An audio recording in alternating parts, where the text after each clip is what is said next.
All right, I'm with new Seaforth head coach for football here, Tolbert Matthews, coming in from Fayetteville State. Coach, welcome to Chatham County. Welcome to Seaforth.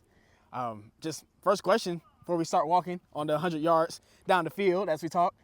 I mean, what's it like being here in Chatham County, and what's kind of your first impressions of Seaforth? You smell that? Feels good out here. I love it. I'm happy to be here, excited. The excitement is in the building, from the players to the parents to the admin. I just have to match it, and that's an easy task for me. Yeah.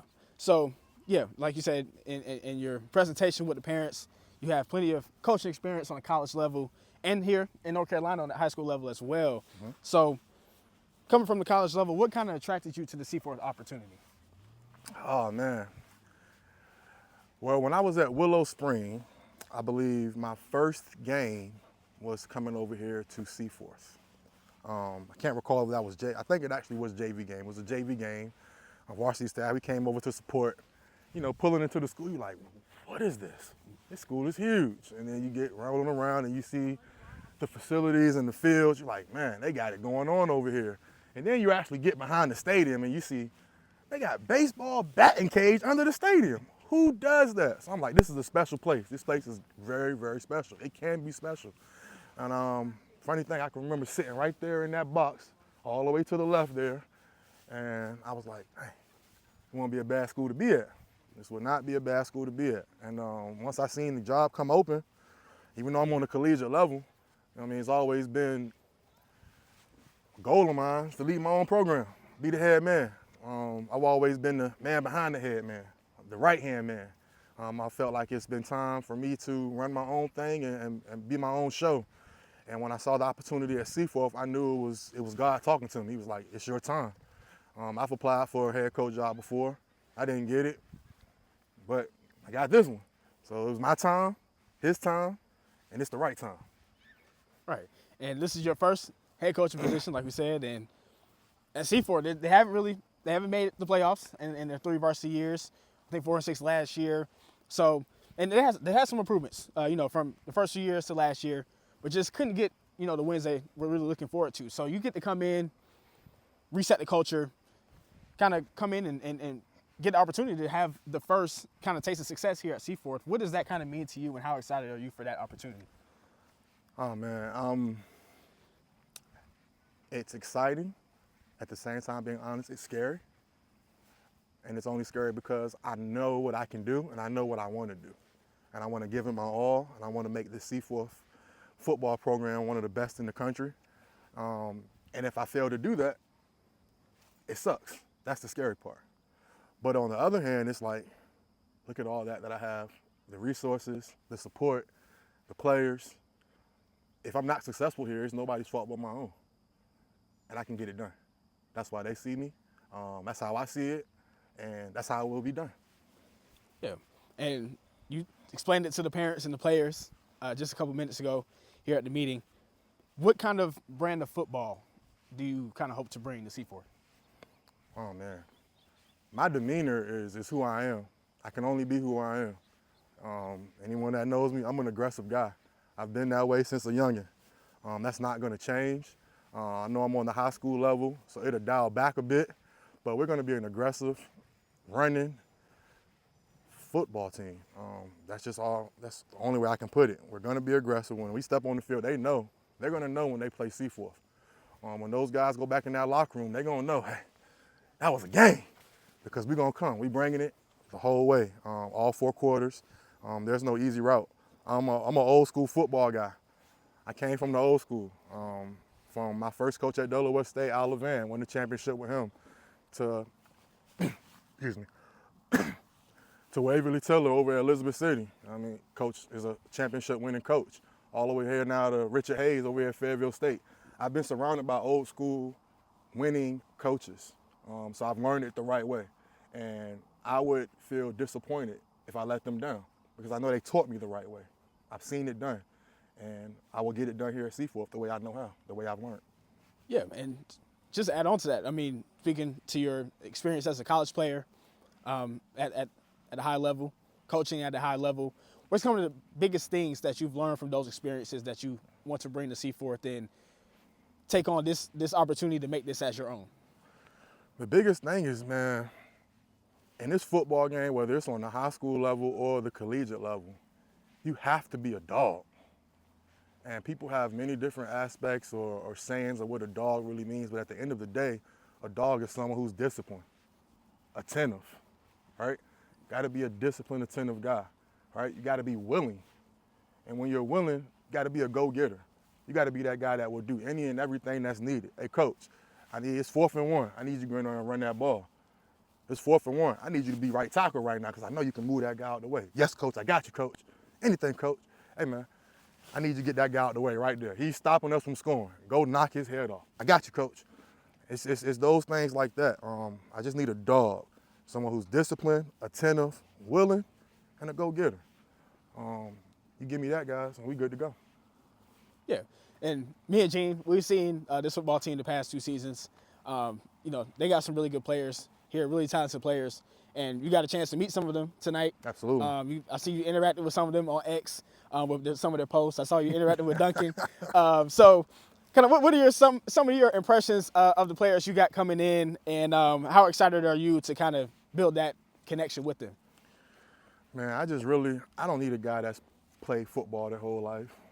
I just need a guy that's willing, like willing and attentive. You can learn what we get because we're going to teach it the right way. Do it how we teach it. Say it how we say it. Don't make or create your own thing. But these guys, they seem like they're hungry. They seem like they're missing something. And I could be that missing piece. I hope I'm that missing piece. My energy, my mentality, I'm going to bring it. Those guys are going to echo me. They're going to really walk the shoes that I walk. I want them to walk like me. I want them to talk like me. And they're going to play how they play, the Seaforth way. These guys are ready. I just hope, my guys that's listening, I hope that you want this more than your parents want it. If you want it more than your parents want it, I'm excited. We're going to get some work done, fellas. Yep. And from this meeting, one of the biggest things you emphasized was that this is going to be more than football, right? You want That's right, absolutely. develop these young men into the best young men that they can be. It's the only way to do it. And you came up with a 4-year plan, which I thought was really interesting and really cool to see. Getting them professional portfolios, internships, and things like that by their senior year. Just talk about that plan and how important is it for you to kind of be that source of, I guess, a resource for young men to kind of get a head start on life and learn those skills before they leave high school? I'm a football coach, but I'm an educator first. I wouldn't be a football coach if I wasn't an educator. I want to teach these guys, not just show how to do this or do it this way. I want to teach them so they understand why they're running this play the way they're running it. I'm the same way in life. Right out of school, I was a director of, of the Boys and Girls Club. So I was in charge of really putting together those youth programs and getting guys and girls something to do after school. I enjoy those things. I mean, I was a Boys and Girls Club kid growing up. Soon as I was done with that, if I wasn't playing sport right after school, I was at the Boys and Girls Club. I was always into something. My parents had me into something. So I'm very versatile in skills and things of that nature. I just want to contribute what I know and what I've learned to my youth. Give them tools to be successful. Like, I don't care what you do. I don't care where you get the tools from, but the more tools you stack in your toolbox, the better you'll be prepared for life, no matter where life takes you. And I've learned that, like, my plan wasn't to be coaching at Fayetteville State. If everything worked out in my way, I'd be in the NFL right now. But again, plans changed. God had a different plan for me, but I had to have those tools in my toolbox to say, hey, I messed up here. Let me get it right now and do it this way. And I think I'm doing pretty good for myself. Yeah. And, just to get to know a little bit more about you. You had your family here. You talked about, like you said, your playing experience. What are some of the experiences you had growing up when your family in Virginia that has kind of shaped your view of being a young man and developing young men today? For me, really, it's just the support, the love. That's one thing I've always had growing up, was support and love. Like I said, I was a 4 or 5 sport athlete, man. I played everything from baseball to track, football, basketball. I'm always doing something. So my parents was always there to support. Did I always do it the right way? No, but my parents was always there to support. And that's one thing I can show these kids and I can give them. It's gonna be consistent love and support for you. Yeah, I know you're going to make a mistake. Nobody's perfect. I could have asked that gym right there, hey, raise your hand if you're a perfect person. I doubt anybody would have raised their hand. So I understand that they're going to be some goofing off. They're going to have some times where I got to get on them. But again, if I just shower them with that love and support, those guys will probably run through brick walls for me. And that's what I plan to bring to them, because that's what I learned. I mean, I give anything for my parents. As you see today, I mean, they showed up today. They're still living in Norfolk, Virginia right now, 4 hours from here. So again, anything they ever need, they don't have to call. I'm there. And this will be the same way for my players. Yeah. And now, you said it, Tuesday is when everything gets started. Everything gets real on Tuesday. You'll get them in. You guys Tuesday, we rocking and rolling, yeah, baby. start spring workouts. Yes, sir. So, starting so soon, man, I mean, what's the biggest thing you're excited for coming into this season? Really, it's just to get the guys running around, see what they have. I mean, yeah, we watch film. I probably watched a lot of film on these guys, but that doesn't do me any well because I don't know what the scheme or purpose was last year. So I don't know if they were running it right or just making their own things up. But at the end of the day, I just want to see what these guys have. I want to be able to do an honest evaluation on them from my own eyes, talk to them, give them vital feedback right now, see if they take the coaching, see if they don't. I just want to be able to learn my guys and see what they can offer and see what it is I can offer them. Gotcha. Ajit, you got anything? Yeah, actually I do. One of the things we pointed out, I'm going to point to this right here. Oh, yeah, I like that. You did not get that from Jared. Tell folks where you got that from.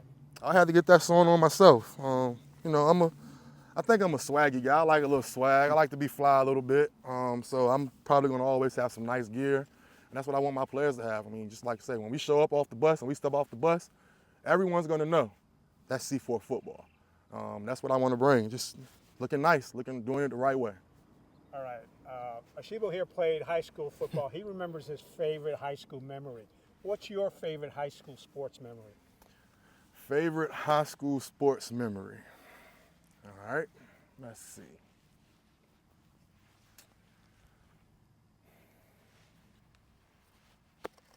Well, senior year, we weren't the best team the year before. Senior year, we're rising on top, one of our best years. We're starting out right now, we're 3-0. We're playing one of the best teams in the conference, Booker T. It's a close game. It's a defensive game. I think it was like 6-6 at the game or something like that. And they do a field goal. I get back there. I don't block it, but I think I caused enough mischief that they actually missed the field goal. Unfortunately, at that same time, one of my players from my team comes and knocks me off and kind of fractures my elbow, where it's popped out. I'm running off the sideline. My elbow was kind of popped out here. It's my favorite memory because at that time, you know, it's like, we finally can win. We finally can get them. I want to go back in. Elbows popped out. Doctors are, I'm good. I can go. Like, I'm a dog. This is what I do. Mm-hmm. Coach is like, no, you can't do it. I'm on hollering, no, don't let them in. I'm a dog. I'm ready to go back. At that time, I was doing everything for the team. Defense, offense, kicker, punter. So I ended up making my way back on the field somehow. You know, just got to get back out there, helmet and all. I think I get through one play, and then somebody come and they running me off. They're running me off. And coach comes and the coach is like, I know you want to give it to us. I know you want to do this, but you got to sit. As a kid, 17 years old, I don't want to hear that. I'm sitting, I'm mad. I'm playing. I'm getting back out there. Talk to me a little bit. I took it in, and I actually calmed myself down. I see what's going on. I'm actually watching the game. And the same guys that I'm fussing at every day on practice, no, do it like this. We got to do it right. We got to get this. Come on, guys, we get it. I'm just watching my guys, and they're out there, and it looks beautiful. They're playing, making plays, and that's kind of the first time I actually had a chance to sit back and see my team do something without me, because I was the guy for my team. I'm always on the field. I never came off the field. So I think that was one of the biggest things that I've had that I got to see in high school, because, again, I get to see that it's not always about you. Sometimes it's the bigger picture. And if you do it the right way and you coach them up the right way, it is beautiful when you see it come together. And even though I wasn't the coach at the time, I feel like that's my team. These are my guys. But I remember being on the sideline and just seeing them play, and I was proud of my guys. And it was a good feeling to see. And again, that just taught me that it's not always about you. Sometimes you got to take a step back, and you got to let others take a step forward. And that's what I plan to do here at Seaforth. Might have to take a step back and give some other guys some opportunities to show what they can do, whether that's players or coaches. And I'm prepared to do that. Asheebo asked you about what you learned from the coaches that you've been coached by and that you were coaching with.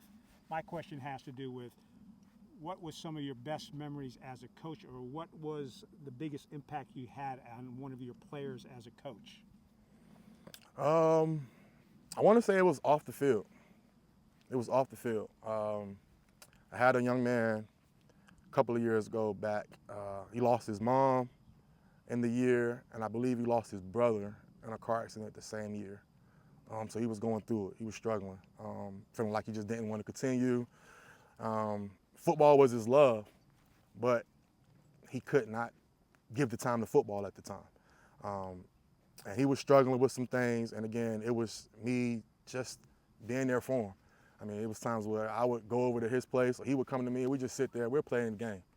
Madden, 2K, we're just playing, talking, having a good time, just keeping his mind off of all the negative stuff that was going on at the time. To tell you what now, the kid's doing pretty good for himself. He's actually making more money than me. I love you, man. Yeah, in that moment, like you said, in high school, watching your teammates go out there and execute, play, do exactly what you taught them as a senior.